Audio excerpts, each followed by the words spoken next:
Hello बच्चों, राधे राधे। तो कैसे आप सभी लोग। तो सबसे पहले तो आप सभी को एक very good morning, very good afternoon, very good evening, जब भी आप हमारी वीडियो देख रहे होंगे। तो आज जैसे कि नीट का एग्ज़ाम, जैसे हम 4 मई को शूट कर रहे हैं, तो नीट का एग्ज़ाम भी 7 तारीख से एडमिट कार्ड वगैरह आ चुके हैं। तो आप सभी ने अपना एडमिट कार्ड जो है वो डाउनलोड कर दिया होगा, या कर रहे होंगे, या करना होगा, जो भी है उसके लिए आपको गुड लक। आपको पता है नीट के बाद तो हमने एक अपना पढ़ाने वाली सीरीज़ जो है वो स्टार्ट करनी ही है, बट एक नया सेगमेंट हमने लाया है। जैसे फॉर एग्जांपल हम आज फिज़िक्स की बात करेंगे कुछ। अब फिज़िक्स के केसेस में कुछ एक मिथ्स होते हैं, जैसे जिसके साथ पूरी ज़िंदगी हम काट देते हैं उस मिथ्य को सत्य मानते हुए। तो वैसे वैसे हम थोड़ा जैसे गेमिंग चैनल में हम मिथ बस्ट करते हैं, तो आज थोड़ा फिज़िक्स के जो थोड़े मिथ हैं उनको देखेंगे, क्या वो फैक्ट हैं, मतलब सही है, या वो मिथ बस्ट हो जाते हैं। तो शुरुआत करेंगे छोटे मोटे मिथ्स के साथ, और आगे आगे ऐसे ऐसे मिथ्स लेंगे जो कि मतलब ऑलमोस्ट 60 to 70% लोगों को या बच्चों को पता नहीं होते। ठीक है, तो उसके बारे में चर्चा करेंगे, उसके पूरी रीजनिंग देंगे कि क्या होता है, क्या नहीं होता है, क्या मिथ होता है दिमाग में, और विद एक प्रॉपर एक्सप्लेनेशन और प्रूफ के साथ हम आगे चलेंगे। जैसे कि एक मिथ हमने लिखा है, बिना कुछ फालतू डिस्कशन किए हुए मिथ नंबर 1 पे चलते हैं। तो मिथ 1 बोलता है आपके पास कि greater the angle of projection greater the range of projectile. तो हमने मिथ उसी चैप्टर से लिए जो हमने चैप्टर भी पीछे पढ़ा के रखे। Motion in a straight line और मोशन इन अ प्लेन हमने कवर करके रखा है। तो जो नए वीडियो व्यूअर्स जो वीडियो देख रहे हैं, तो डिस्क्रिप्शन में आपको लिंक मिल जाएगा, motion in a plane and motion in a straight line पूरा आपको उसमें दिया हुआ है, आप वो देख सकते हैं एक बार, अच्छा लगे तो।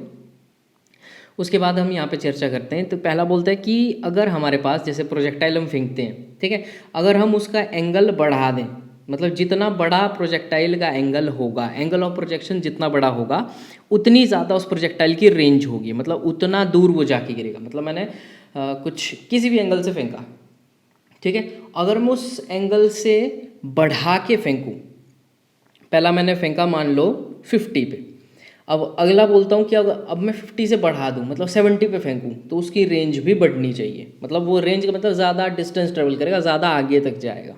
ठीक है, अब ये बहुत मतलब मैक्सिमम बच्चों को पता ही होगा कि ये मिथ कैसा है।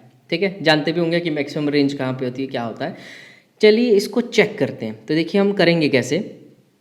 सबसे पहले करेंगे, इसको करेंगे हम चेक, लिखेंगे चेक करेंगे इस मिथ को।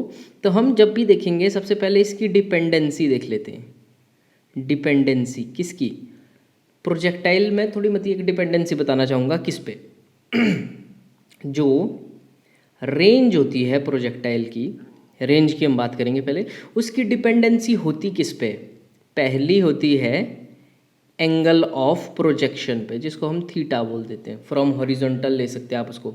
एंगल ऑफ प्रोजेक्शन पे उसकी डिपेंडेंसी होती है। दूसरी होती है किस पे डिपेंडेंसी, अब पहले हम बोलेंगे वेलोसिटी पे, रफ्तार भी तो देखनी पड़ेगी कितनी है, रफ्तार पे भी डिपेंड करेगा, मतलब वेलोसिटी पे भी डिपेंड करेगा। और अब इन टर्म ऑफ फिजिक्स अगर बात करें तो वेलोसिटी पे भी एक कंपोनेंट पे डिपेंड करेगा रेंज ऑफ प्रोजेक्टाइल, वेलोसिटी के किसी कंपोनेंट पे। अब कौन से कंपोनेंट पे, हॉरिजॉन्टल कंपोनेंट पे। कैसे, मान लो जैसे हम वेलोसिटी देते हैं ऐसे v, ठीक है, वेलोसिटी हमने ऐसे v दी, तो कुछ वर्टिकल के साथ और कुछ हॉरिजॉन्टल के साथ। मान लो ये एंगल है थीटा, तो आगे जाने वाली वेलोसिटी क्या होती है, v cos थीटा, और ऊपर जाने वाली वेलोसिटी क्या होगी, v sin थीटा।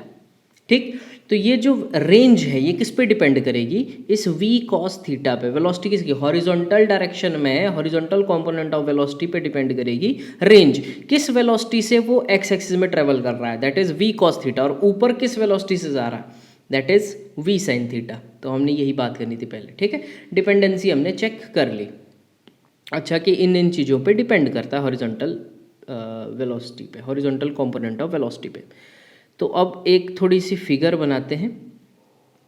मान के चलिए ये है आपके पास, कुछ भी हो सकता है, ये है आपके पास एक्स एक्सिस, ये भी हम मीटर्स में ही लेंगे, और ये है वाई एक्सिस, ये भी हम मीटर्स में ही लेंगे, क्योंकि कुछ डिस्टेंस ही तो ट्रेवल किया ऊपर के लिए और आगे के लिए, कुछ ना कुछ डिस्टेंस ही है।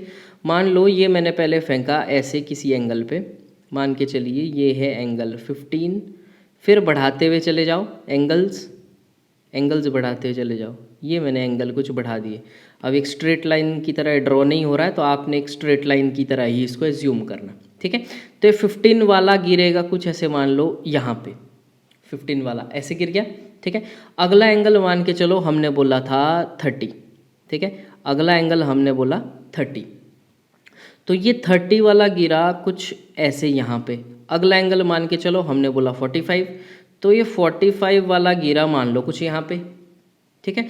अगला एंगल मान लो हमने बोला 60, तो ये 60 वाला नन ऑफ सरप्राइज ये गिरा कुछ यहाँ पे। देखना मैंने क्यों कर रहा हूँ ऐसा। और एक और एंगल ले लेते हैं, अगर हमने 15 लिया है, एक और ये एंगल ले लेते हैं, let us say that is 75 ऊपर के लिए, और ये 75 वाला गिरेगा नन ऑफ सरप्राइजेस यहाँ पे। ये एक मेरे पास स्ट्रेट लाइन नहीं बन पा रही है, बट आप एज्यूम कर लेना, ठीक है। थोड़ा आजकल देखो कुछ नए नए चेंजेस कर रहे हैं, माइक घुसेड़ रहे हैं बीच में, और टेबल पे स्टैंड पे लिखना पड़ रहा है, तो थोड़ा हल्का फुल्का हाथ हिल रहा है। तो मैं बता देता हूँ आपको कि 15 और 75 वाला गिरेगा एक जगह पे, 15 डिग्री एंड 75 डिग्री, ठीक है। और एक हमने लिया 45 का, जो कि एक इंडिपेंडेंटली यहाँ पे पहुँचा, और एक हमने लिया जानबूझ के मैंने ऐसे एंगल्स लिए हैं 30 एंड 60, 30 डिग्री एंड 60 डिग्री, वो गिरा एक जगह पे, ठीक है। जब हमने देखा तो हमने बोला कि थीटा और जो 90 माइनस थीटा है, थीटा और 90 degree minus theta gives same range. कोई बच्चे हैं पढ़ने के मोटिव से आए हैं तो प्लीज़ कृपया करके कॉपी पेन में लिख दें, जो मैं धीरे धीरे ये बातें बता रहा हूँ कि theta range of a projectile, theta और 90 माइनस थीटा पे जो एंगल ऑफ प्रोजेक्शन है वो सेम रेंज ही देगा। क्यों, हम अभी आगे चर्चा करते हैं, ठीक है। और हमने देखा कि अगर हम 45 डिग्री पे फेंके इट गिव्स मैक्सिमम रेंज, मतलब 0 डिग्री पे फेंका तो क्या ही फेंका, ऐसे ही कर दिया क्या आगे, ठीक है। 0 से हमने 0 बटा मान लो 1 डिग्री से फेंका, तो 1 डिग्री से फेंका 45 डिग्री तक, तो ये जो रेंज है वो बढ़ती रहेगी, मैक्स होती रहेगी। 2 डिग्री पे फेंका और आगे जाएगा, 3 पे और आगे, मान लो विद वेलोसिटी v हमने सेम ही रखा कांस्टेंट। स्पीड वैसे ऐसा नहीं कि एक में रफ्तार कम दे रहे हैं एक में ज़्यादा दे रहे हैं, नहीं, v हमने सेम रखा, क्योंकि यहाँ पे देखिए एंगल ऑफ प्रोजेक्शन ही पूछा है, तो हमने एक चीज़ को कांस्टेंट कर दिया, ठीक है। v सबको सेम दे दिया, तो हमने देखा कि जब हम 1 से 45 तक जा रहे हैं तो वो जो रेंज है हमारी ग्रेजुअली बढ़ रही है, बढ़ रही है, बढ़ रही है, बढ़ रही है, बढ़ रही है। 2 डिग्री फेंका, 3, 4, 5, 6, 7, 8, 9, 10 and so on up to 45। 45 पे वो गया सबसे दूर, फिर जब 46 कर दिया वो घटने लग गया, 46 किया, फिर 47, फिर घटने पीछे पीछे आता गया, ठीक है। अब देखिए क्या हुआ, मतलब जो भी कंसेक्यूटिव, जैसे थीटा मतलब 1 डिग्री और 89 डिग्री की जो रेंज मिली हमारे को वो मिली सेम वेलोसिटी v 10 मीटर पर सेकंड से हमने 1 डिग्री पे फेंका और 89 डिग्री पे फेंका, तो वो एक ही जगह पे गिरा बाई, जिसको हम बोल सकते हैं कि नेग्लेक्टिंग एयर रेजिस्टेंस, और जितने भी फैक्टर्स हम नेग्लेक्ट करते हैं, जैसे फ्रिक्शन वगैरह नेग्लेक्ट करते हैं, तो यहाँ पे एयर रेजिस्टेंस नेग्लेक्ट करते हैं, और भी चीज़ें। अगर हम ये सारी प्रोसेस वैक्यूम में करें तो आपको पता है assumptions, ठीक है। तो अब ये क्यों ऐसा हुआ, इसके पीछे अब देखिए, जिसने तो हमारी प्रोजेक्टाइल वाली वीडियो देखी है उसको तो ये मिथ देखते ही पता लग गया होगा, या जिसने एनसीईआरटी भी अच्छे से पढ़ी है उसको भी देख के पता लग गया होगा कि ये मिथ जो है बस्ट होने वाला है, मिथ गलत है, ठीक है। अब देखिए क्यों हुआ, जब हम रेंज कैलकुलेट करते हैं, अब रेंज कैलकुलेट कहाँ से करते हैं ये भी हमने सारा बताया होता, ठीक है। तो रेंज जब कैलकुलेट करते हैं वो होता है u² sin 2 theta upon g। बोलो हाँ या ना, ये फॉर्मूला सबको पता है, ठीक है। तो अब देखिए हमने बोला कि जब एंगल ऑफ प्रोजेक्शन की ही सिर्फ हम बात कर रहे हैं तो u² मतलब इनिशियल वेलोसिटी उसकी, वो हमने कर दी कांस्टेंट, कांस्टेंट वेलोसिटी दी, g हमारे पास कांस्टेंट रहता है, रेंज हमने कैलकुलेट करना है, मतलब sin 2 थीटा मतलब 2 थीटा मतलब थीटा पे, एंगल पे वो डिपेंड कर रहा है इस फॉर्मूले के अकॉर्डिंग, अगर हमने वेलोसिटी भी कांस्टेंट कर दी, ठीक है। तो रेंज मैक्सिमम होने के लिए ये sin 2 थीटा की वैल्यू भी क्या होनी चाहिए, 2 थीटा की वैल्यू भी क्या होनी चाहिए, मैक्सिमम। अब sin 2 थीटा को मैं अगर ऐसे लिखूं, ये 2 थीटा पूरा एंगल होता है, तो sin थीटा मैक्सिमम कहाँ पे होता है, sin थीटा मैक्सिमम होता है 90 डिग्री पे। 1 वैल्यू आती है ना, इट रेंजेस फ्रॉम 0 to 1 के बीच में वैल्यू होती है साइन की, तो sin 2 थीटा कंप्लीट एंगल है यहाँ पे 2 थीटा, तो ये मैक्सिमम कहाँ पे होता है 90 डिग्री पे, मतलब 2 थीटा की वैल्यू होनी चाहिए 90, 90 डिग्री, ठीक। देयरफॉर थीटा की वैल्यू होनी चाहिए 45 डिग्री। ओके, ये 2 नीचे को ले गया, कट कुट कर दिया, 45 आ गया। मतलब रेंज मैक्सिमम होगी जब थीटा कितना होगा 45 डिग्री। तो हमने चेक कर लिया पूरा। चेक करने के बाद हम लिखेंगे क्या, हम लिखेंगे फैक्ट। मिथ है, मिथ जो है हमारा ये हो चुका है बस्टेड, मिथ बस्टेड। एक फ्रेम भी लग जाएगी यहाँ पे, लगा देंगे, ठीक है। तो फैक्ट यहाँ पे क्या लिखेंगे हम कि रेंज ऑफ प्रोजेक्टाइल, ROP लिख दिया मैंने, ठीक है। Range of projectile is maximum at AOP, A of P मतलब angle of projection. Range of projectile is maximum at angle of projection 45 degrees. तो ये मिथ आपके पास हो चुका है बस्ट। अब देखते हैं अगले मिथ पे ज़रा क्या है वो। तो हमारे पास मिथ नंबर 2 हमारा प्रोजेक्टाइल से लिया हमने। तो ये बोल रहा है कि at the top of the trajectory the velocity along with the acceleration of the object is equal to 0। तो क्या बोल रहा है कि ट्रेजेक्ट्री समझते हैं आप, जैसे प्रोजेक्टाइल का पैराबोलिक पाथ होता है, जैसे हमने कोई ऑब्जेक्ट फेंका तो उसके eight the top of the, ठीक है, तो जहाँ पे वो अपनी मैक्सिमम हाइट पे होता है, समझो मैक्सिमम हाइट पे, ठीक है। टॉप ऑफ द ट्रेजेक्ट्री का मतलब क्या है, मैक्सिमम हाइट पे उसकी, ठीक है। तो वहाँ पे किसी ऑब्जेक्ट, मान लो एक बॉल ही फेंका हमने, ठीक है, तो उस बॉल की जो वेलोसिटी है अलॉन्ग विद उसकी एक्सेलरेशन वो हो जाती है 0, ठीक है। अब देखिए कैसे, एक दो सवाल इसमें बन सकते हैं। क्या उस टॉप पे, जैसे हम बोलते हैं ना एक बॉल हमने फेंका तो ऊपर टॉप पे जब वो पहुंचेगा मैक्सिमम हाइट पे, जहाँ से फिर वो और ऊपर नहीं जाता, फिर वो नीचे को गिरना शुरू कर देता है, फ्री फॉल जिसको बोलते हैं फिर हम उसके बाद, ठीक है। तो उसकी जो वेलोसिटी है क्या वो 0 होती है। और दूसरा देखेंगे एक्सेलरेशन पे जो बात हो रही है, ठीक है। तो हमने देखना है कि टॉप ऑफ ट्रेजेक्ट्री पे की वेलोसिटी उसके साथ की जो एक्सेलरेशन है क्या वो 0 होती है या नहीं, ठीक है। तो उसके बाद तो ठीक है, oh light go went gone, light जा चुकी है गाइस। चलो कोई बात नहीं, हमारा काम चल पड़ेगा। हमने मान लो एक ट्रेजेक्ट्री ड्रॉ करते हैं प्रोजेक्टाइल की, किसी को हम फेंकते हैं, किसी बॉल को हम फेंकते हैं, मान लो पॉइंट O से, ये हो गई हमारी Y एक्सिस, ये हो गई हमारी X एक्सिस, ठीक है। तो मान के चलिए हमने कुछ फेंका ऐसे विद वेलोसिटी, कोई भी मान लो V0 हमने बोला, कोई एक वेलोसिटी, ठीक है। अब इसकी जो है, अब पैराबोलिक कर्व कैसा होता है, ये बॉल ऐसे फेंका है तो ये कैसे गिरेगा, ये कुछ गिरेगा ऐसे, ऐसे गिरेगा नीचे को, ठीक है, ठीक है, छोटा ही ठीक है, कोई बात नहीं। अब देखते हैं क्या होगा, हर एक पॉइंट पे देखते हैं। सबसे पहले देखिए ओरिजिन से ही हम देखते हैं, रेफरेंस पॉइंट ओरिजिन लेते हैं ताकि इनिशियल कोऑर्डिनेट्स जो है हमारे पास वो 0,0 आ जाए, ठीक है। तो सबसे पहले देखिए इसकी कुछ वेलोसिटी होगी x डायरेक्शन में, कुछ होगी y डायरेक्शन में, ठीक, होगी दोनों जगह। तो हमने बोल दिया इस जगह का V0 उसका y, V0 y, और इस जगह क्या होगा V0 x, दो चीज़ें हमारे को पता है, ठीक है। अब हम कुछ पॉइंट्स देखते हैं ऊपर कि वहाँ पे क्या होगा। मान के चलिए से हम इस पॉइंट पे चेक कर रहे हैं, दूसरा पॉइंट हमारे पास ये है। तो यहाँ पे देखिए ये वेलोसिटी की डायरेक्शन कैसी होगी, ऐसे टेंजेंट, ये है वो वेलोसिटी। अब मान के चलिए यहाँ पे V1 हो चुकी है, पहले V0 से फेंका था ना, अब ऊपर जाते जाते कुछ कम हो जाएगी वो, तो V1 मान के चलते हैं V1। अब इसके भी दो कंपोनेंट्स होंगे, एक हॉरिजॉन्टल की तरफ को होगा वो क्या होगा V1x, और एक होगा वर्टिकल की तरफ को वो क्या होगा V1y, y के रिस्पेक्ट में, x के रिस्पेक्ट में। अब ये है वो पॉइंट मान के चलिए मैक्सिमम हाइट का, जहाँ पे वो प्रोजेक्टाइल ट्रेजेक्ट्री ऊपर टॉप पे, ठीक है। यहाँ पर देखिए वेलोसिटी कैसी होती है, वेलोसिटी तो टेंजेंट होगी ऐसे, बट यहाँ पे देखिए क्या है, मान के चलिए ये V2 है, ठीक, ये वेलोसिटी ऐसे। अब इसका वर्टिकल कंपोनेंट तो नहीं है, ठीक है।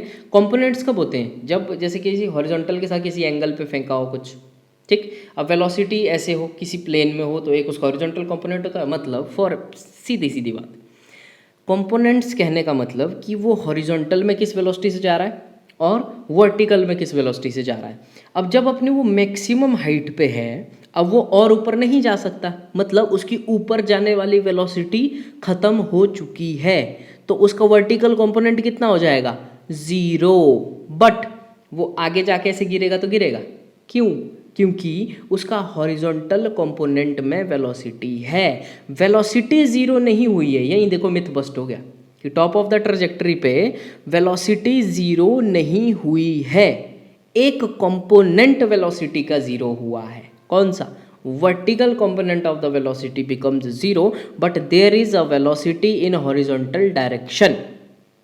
ठीक, अब देखिए फटाफट इतनी चर्चा करने के बाद एक चर्चा आगे भी करेंगे, बट सबसे पहले कुछ लिख देते हैं। नंबर 1 चीज़ देखिए, हॉरिजॉन्टल डायरेक्शन में क्या हो रहा है। नंबर 1 चीज़ें, अगर आपने प्रोजेक्टाइल वाली वीडियो पीछे वाली नहीं देखी, एक वीडियो प्लीज़, आपको प्रोजेक्टाइल बहुत अच्छे से पता लग जाएगा आपको। देखिए एक्सेलरेशन हॉरिजॉन्टल डायरेक्शन में कितनी होगी, 0। इस तरफ कोई डायरेक्शन नहीं है। एक्सेलरेशन कहाँ पे, ये देखिए एक्सेलरेशन ड्यू टू ग्रेविटी है नीचे को, ठीक है, जिसको बोलते हैं हम AY=G। अब कुछ बुद्धिजीवी लोग होते हैं, वो बोलते हैं कि AY जो है, अब बॉल ऊपर जा रहा है, ग्रेविटी नीचे को लगती है, तो AY होना चाहिए -G, मतलब ग्रेविटी नेगेटिव में होनी चाहिए। मैंने बहुत ही अच्छे से ये कंसेप्ट क्लियर किया हुआ है कि ये हमारी चॉइस है कि हमने डायरेक्शन कौन सी पॉजिटिव लेनी है। आपने पॉजिटिव अगर ऊपर वाली डायरेक्शन ली है तो AY की वैल्यू -G होगी, बट यदि मैंने डायरेक्शन डाउनवर्ड नीचे वाली पॉजिटिव ली है तो AY=G ही होगा। तो मैं AY=G लिख देता हूँ, उसमें कोई आपत्ति नहीं होगी, ठीक है। क्योंकि देखिए, अब देखिए AX=0 था ना, क्यों, क्योंकि ये क्या होता है, एक कांस्टेंट, मैं लिखता हूँ कांस्टेंट वेलोसिटी मोशन। अब देखिए कैसे, मैं बताता हूँ, ठीक है। इट मूव्स, लिख के रखिए बस, इट मूव्स इक्वल डिस्टेंस। कौन सा डिस्टेंस, जो हॉरिजॉन्टल में लिखा है, तभी मैंने बोला equal x distance in equal interval of time लिख देते हैं। x डिस्टेंस का मतलब क्या है, जो हॉरिजॉन्टल में किया है, मतलब 1 मीटर अगर उसने 1 सेकंड में चला तो अगला 1 मीटर भी वो 1 सेकंड में चलेगा, क्योंकि जो एक्सेलरेशन हमने दी है। अब देखिए वेलोसिटी इस डायरेक्शन में कांस्टेंट क्यों है, क्योंकि इस डायरेक्शन में एक्सेलरेशन ही नहीं है। एक्सेलरेशन यहाँ पे क्या है, ग्रेविटी की वजह से जो नीचे को लगने वाली फोर्स है, तो हॉरिजॉन्टल में कोई एक्सेलरेशन नहीं है। एक्स एंड वाई डायरेक्शन के जो मोशंस हैं वो आपस में इंडिपेंडेंट हैं। एक्स में जो हो रहा है वो सिर्फ एक्स में ही देखा जाएगा, वाई में वो छेड़खानी नहीं कर सकता। कोई चीज़ हमने अगर एक्स में धकेली है तो उसके चेंज हमको एक्स डायरेक्शन में दिखने को मिलेंगे। फॉर एग्जाम्पल, जैसे बॉल ऊपर को जा रही है, अगर हम उसको ऐसे आगे को मार दें, लाइट आगी जाए हो शंभू ठीक है, मान के चलिए अगर ऊपर को कोई ऑब्जेक्ट जा रहा है और हम उसको ऐसे ऐसे सुपरमैन की तरह ऐसे आगे को फेंक दें, हमने किस डायरेक्शन में पुश किया, आगे को, तो वो ऊपर को और ऊपर को जाएगा, नो, तो वो और आगे को जाएगा। तो जिस डायरेक्शन में वेलोसिटी लगाएंगे, फोर्स लगाएंगे या कुछ भी लगाएंगे, तो उसका रिजल्ट उसी डायरेक्शन में मिलेगा, ठीक। तो acceleration due to gravity downward act करती है, तो उसका हॉरिजॉन्टल मोशन से कोई लेना देना नहीं है। जिस डायरेक्शन में हमने जो भी किया होता है उसका परिणाम हमें उसी दिशा में मिलता है, ठीक है। इतनी बात समझ आ गई। अब देखिए और ये AX=0 क्यों है, वो प्रोजेक्टाइल वाली वीडियो देख लो, एक ही वीडियो 1 घंटे की होगी, पूरा प्रोजेक्टाइल समझ आ जाएगा, फिर बोलोगे कि अब चमक गया, ठीक है। ओके, हॉरिजॉन्टल का इतना हो गया कि हॉरिजॉन्टल में इतना खेल था हमारे पास। दूसरा देखिए वर्टिकल डायरेक्शन में क्या खेल हो रहा है। वर्टिकल डायरेक्शन में देखेंगे हम फटाफट सारे खेल। अब देखिए हॉरिजॉन्टल डायरेक्शन, लिखते रहिए। हॉरिजॉन्टल डायरेक्शन जो में मोशन होता है, हॉरिजॉन्टल डायरेक्शन वो होता है कांस्टेंट वेलोसिटी मोशन। क्यों होता है, थोड़ा सा अभी समझ आ गया, बाकी प्रोजेक्टाइल वाली वीडियो देख लो। वर्टिकल डायरेक्शन का क्या होता है, वर्टिकल डायरेक्शन का होता है कांस्टेंट एक्सेलरेशन मोशन। क्यों, क्योंकि यहाँ पे जो एक्सेलरेशन है वो है गुरुत्वाकर्षण, gravitation, gravity small g 9.8 metre पर सेकंड स्क्वायर, ठीक। तो ये है कांस्टेंट एक्सेलरेशन मोशन। क्यों, due to earth gravitational pull. लो, इतना अच्छे से समझा के लिख दिया, ठीक है। बाकी पीछे आपको समझ आ सकता है। देखिए वर्टिकल वेलोसिटी चेंज। अब देखो यहाँ पे क्या था कि equal distance travelled in equal interval of time. यहाँ पे क्या होगा कि जो वर्टिकल वेलोसिटी है, वर्टिकल वेलोसिटी जो आपके पास है, कांस्टेंट एक्सेलरेशन से क्या होगा इसके में, vertical velocity changes by equal amount AMT ही लिख देते हैं, equal amount during equal interval of time, during equal to का सिंबल है, equal interval of time. Acceleration constant है तो इक्वल इंटरवल ऑफ टाइम में equal amount of velocity change होगा। इसका भी एक बहुत अच्छा इम्पैक्ट होता है, मैं आपको बताता हूँ। देखिए, अगर हम यहीं से एक लाइन ऐसे ड्रॉ करें, जहाँ पे हमने ये पॉइंट पे देखा था ना, यहाँ देखिए बच्चा पार्टी ध्यान से, अगर हम देखिए ये था अपवर्ड, ऊपर जाने वाला मोशन। अब इस पॉइंट के बाद क्या हुआ, ये बॉल आएगा नीचे को, तो मान लो यहाँ पे कोई वेलोसिटी ऐसे हुई v3, और इसका ये था वेलोसिटी ना, और इसका ये वाला वर्टिकल कंपोनेंट कैसा हो जाएगा, v3y ऐसे हो जाएगा, बोलो हाँ या ना। और हॉरिजॉन्टल कंपोनेंट ऐसे हो जाएगा v3x। तो ये जो v3y है, ध्यान से देखिए, ये अपना जो है नीचे को आने वाला है v3y, और इसी पॉइंट पे ऊपर वाली वेलोसिटी कितनी थी, v1y। क्या ये दो वेलोसिटी इक्वल होगी, हाँ या ना? चलो, इतना पढ़ाया, ये वाली स्टेटमेंट भी दे दी जिससे क्लियर ही पता लग रहा है, और प्रोजेक्टाइल वाली वो वीडियो भी देख के आओ, और मेरे को ये चीज़ बताना फिर कमेंट सेक्शन में, हाँ या ना, क्या v3y इसी पॉइंट पे जो वर्टिकल वेलोसिटी, हाँ वो नीचे को है, तो बॉल नीचे को आ रहा है तो नीचे को वेलोसिटी होगी, वो बॉल इस साइड ऊपर को जा रहा है तो ऊपर को वेलोसिटी होगी। बट ये देखिए, ये एक ही जगह पे, अब देखिए कैसे, जितना टाइम, ध्यान से देखिए, एक और सवाल भी है, मान लो ये पॉइंट ए है, ख़त्म कर देते हैं, ये पॉइंट बी है, ये पॉइंट सी है, ए से बी तक जाने में जितना समय लगेगा, क्या उतना ही समय बी से सी तक जाने में लगेगा? दो चीज़ों के जवाब करने, ठीक है। प्रोजेक्टाइल में ये बहुत अच्छे से बताया है, ठीक है। चलो बता ही देते हैं, एक चीज़ नोट कर लो, time of ascend equal to time of descend in projectile motion, दोनों बराबर होते हैं। ऊपर जाने का समय इज इक्वल टू नीचे आने का समय, अगर हम सेम डिस्टेंस पे देख रहे हैं। और देखिए एक्सेलरेशन कांस्टेंट है, वर्टिकल वेलोसिटी जो है equal changes equal amount in equal interval of time. इतना टाइम इसको यहाँ से आने में लगा, इतना ही टाइम इसको यहाँ से आने में लगेगा, तो इसी पर्टिकुलर टाइम में जो वेलोसिटीज़ होगी वो भी सेम ही होगी, ध्यान रखना, ठीक है। अब देखिए, इसको थोड़ा सा मिटा दें, अगर आपको ये सारी बातें समझ आ गई हो, होप सो। ये थोड़ा नोट भी करके रखना, कौन सा कांस्टेंट वेलोसिटी मोशन है, कौन सा कांस्टेंट एक्सेलरेशन मोशन है, और क्यों है, ये भी देखिए पता लगना चाहिए, साथ साथ रटना नहीं है कि कौन सा क्या है। देखिए, वर्टिकल मोशन में तो एक्सेलरेशन है, तो आपको पता ही लगना चाहिए ये कांस्टेंट एक्सेलरेशन मोशन है, रटने की आवश्यकता नहीं है। एट टॉप पे देखिए क्या होगा, vy 0 होता है, नॉट कि v 0 होता है, v is not equal to 0, क्योंकि there is some velocity in vx। X component में, हॉरिजॉन्टल कंपोनेंट में कोई ना कोई वेलोसिटी अभी भी है, ठीक है।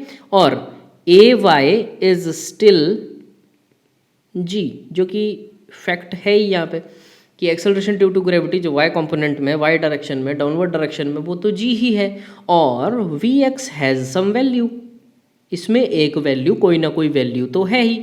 तो यहाँ पे हमको फैक्ट एक बहुत शानदार पता चलता है। मिथ तो देखिए ये बस्ट ही हो चुका है, ठीक है। तो हमने बोला कि जैसे हमने फेंका, मिथ फैक्ट क्या है इसका,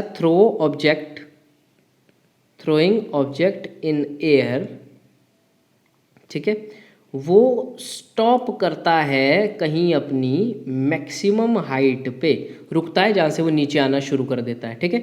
तो वहाँ पे उसकी जो है वर्टिकल वेलोसिटी जो है वो 0 होती है, but acceleration is not equal to 0। क्यों? क्योंकि ग्रेविटी डोंट स्टॉप, इतना लिख दिया, ठीक है।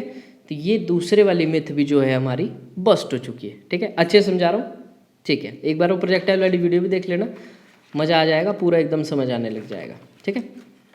चलते हैं अपने अगले मिथ की तरफ। तो देखते हैं मिथ नंबर 3, हमारा मोशन इन अ प्लेन से ही है, जो हमने करवा के रखा है। लास्ट टॉपिक उसका 06 यूनिफॉर्म सर्कुलर मोशन।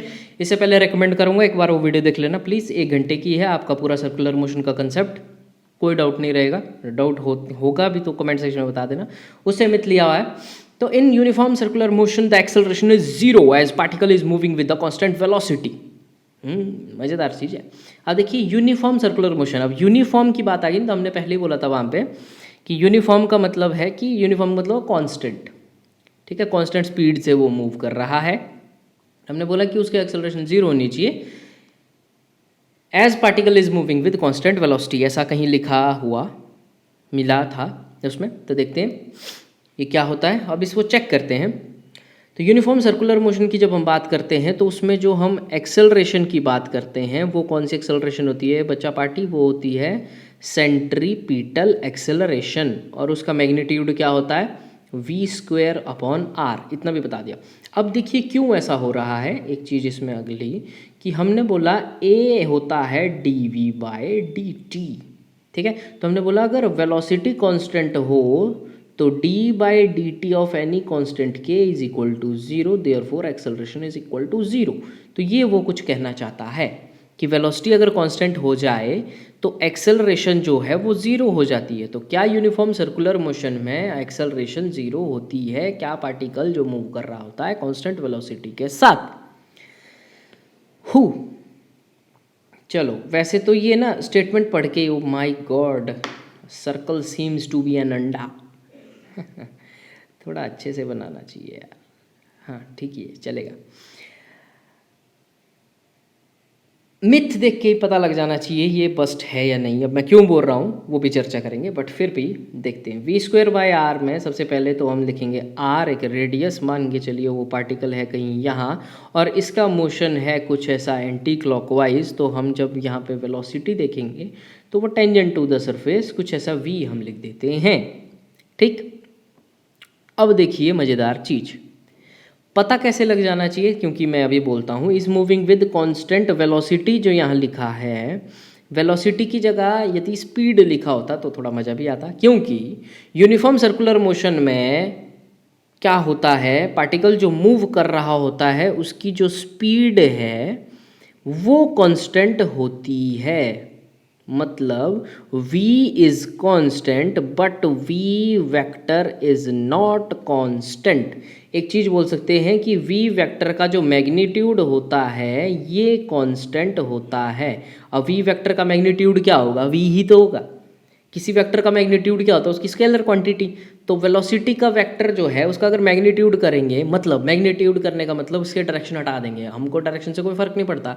तो वेलोसिटी का मैग्नीट्यूड हमको क्या देगा, स्पीड। तो यही तो हमने लिखा, ठीक। तो अब देखिए यहाँ पे हमने बोला but not constant velocity, v vector constant नहीं होगा। किस वजह से, वेक्टर में दो चीज़ें होती है आपके पास, नंबर एक मैग्नीट्यूड एंड नंबर टू उसकी डायरेक्शन, ठीक। तो इसका हमने बोला magnitude is constant, we have no आपत्ति ऑन इट। इसका मैग्नीट्यूड कांस्टेंट है, कोई दिक्कत नहीं, बट डायरेक्शन कांस्टेंट है नहीं, इस वजह से वेलोसिटी कांस्टेंट है नहीं।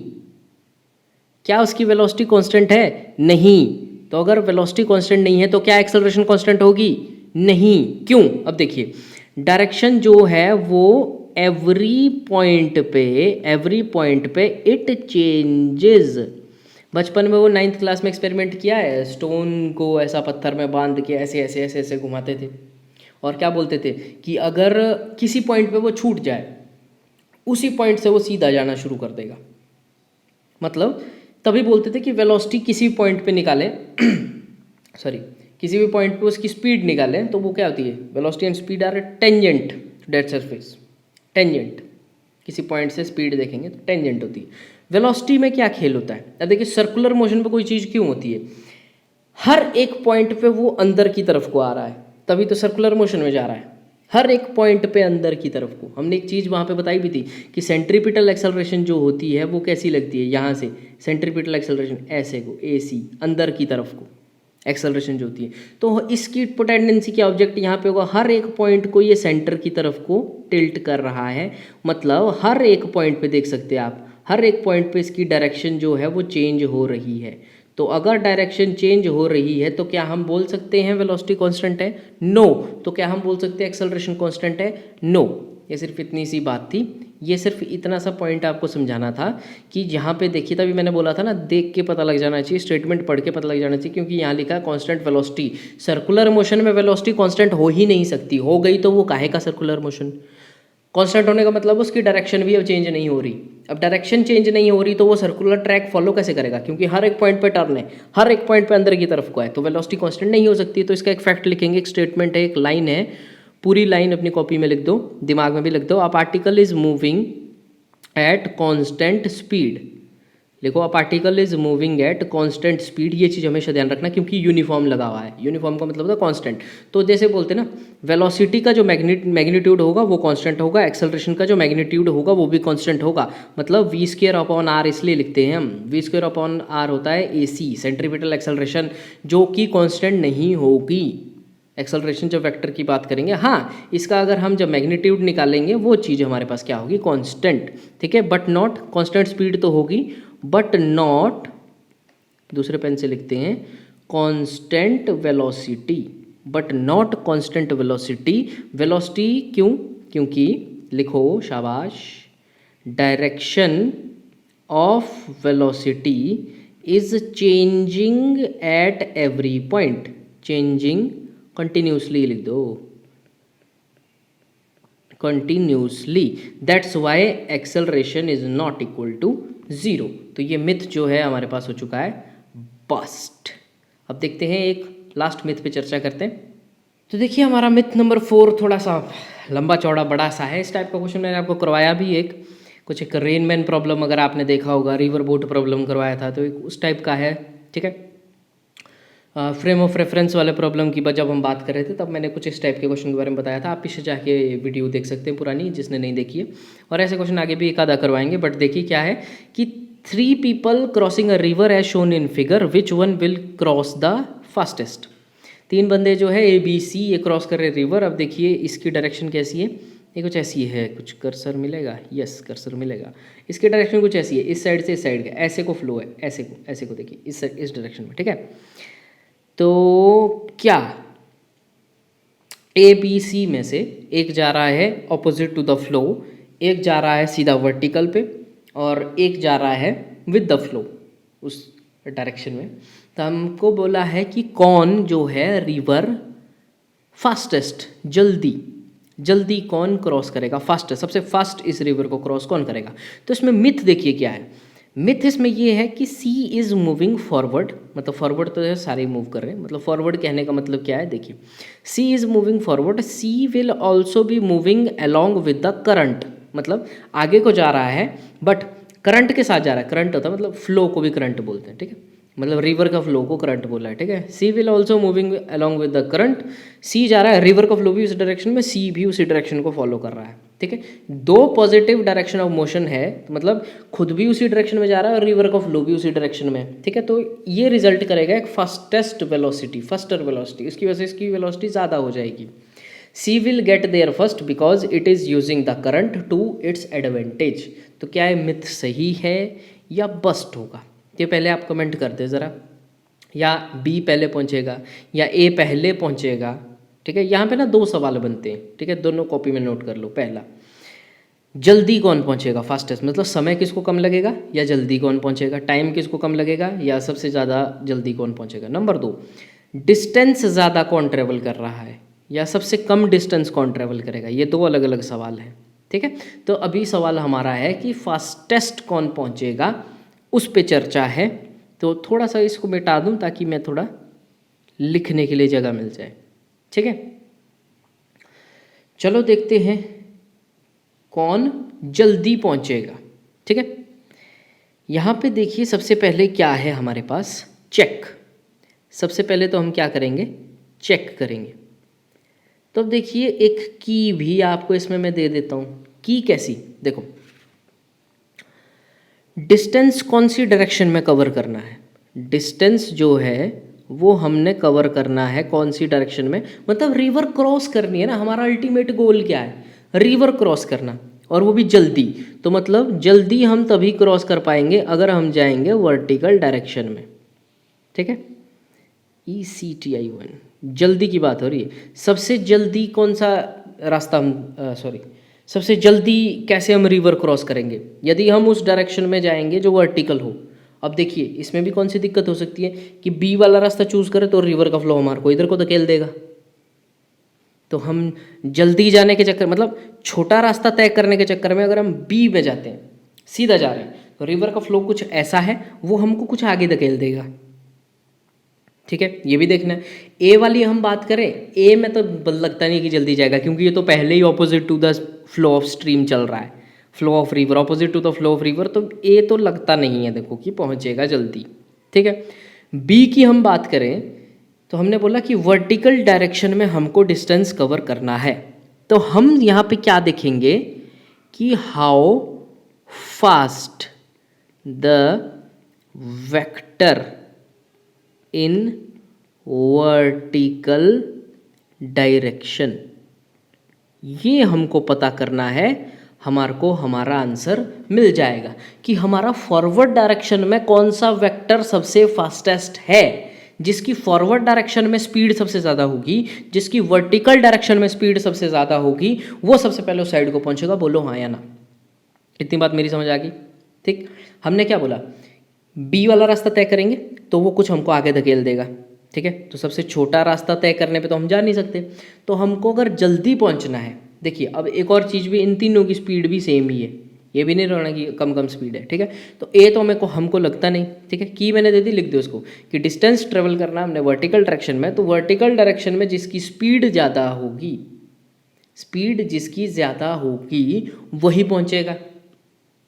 ठीक है, अब तीनों की स्पीड दे दी v, तो आप बोलोगे कि स्पीड तो तीनों को सेम दे दी, तो ये तो तीनों एक जैसा पहुंचना चाहिए, नहीं, इसमें भी पंगा है। देखिए ए तो पहले ही बोल दिया मैंने कि opposite to the flow of river चल रहा है। अगर हम सी की बात करें तो देखिए सी के खेल कैसा है, सी कुछ ऐसे जा रहा है, मान के चलिए यहाँ से एंगल बना रहा है थीटा। ठीक, तो अब देखिए जब कुछ तिरछा जा रहा होता है तो उसके दो कंपोनेंट होते हैं, एक तो वो आगे किसकी वजह से जा रहा है और दूसरा वो वर्टिकल डायरेक्शन में किसकी वजह से मूव कर रहा है। तो ये अगर v से जा रहा है तो v cos थीटा से वो आगे की तरफ जा रहा है और v sin थीटा से वो ऊपर की तरफ जा रहा होगा। तो उसकी एक वेलोसिटी हॉरिजॉन्टल में भी होगी अपनी ही, not due to river flow, अपनी वजह से कितना जा रहा है v cos theta plus v r तो अलग चीज़ है, वेलोसिटी ऑफ रिवर तो आगे को धकेलेगी, बट इस c का v का एक v cos थीटा भी जो है वो भी उसको आगे की तरफ धकेल रहा है और v sin थीटा से वो आगे की तरफ जा रहा है।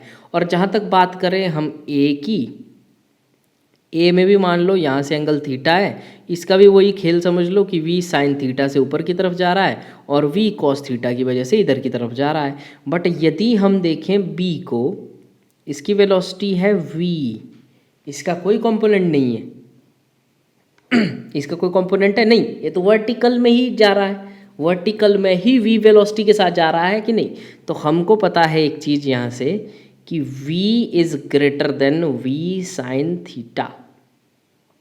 बोलो हाँ या ना, क्योंकि साइन थीटा ना 0 से 1 के बीच होगा, 0 होगा तो जा ही नहीं रहा है। 1 का मतलब क्या है, साइन थीटा 1 कब होगा 90 पे, तो 1 का मतलब क्या है, साइन थीटा 1 लिख देंगे तो v इक्वल टू v, मतलब साइन थीटा 1 होगा 90 पे, तो 90 डिग्री पे तो ये v वाला व्यक्ति जा रहा है 90 डिग्री विद द प्लेन, तो v तो है ही, ये किसी एंगल थीटा पे जा रहा होगा तो v sine theta, v into sine, अब 90 छोड़ के कोई भी एंगल लगा लो वो v से छोटा ही आएगा।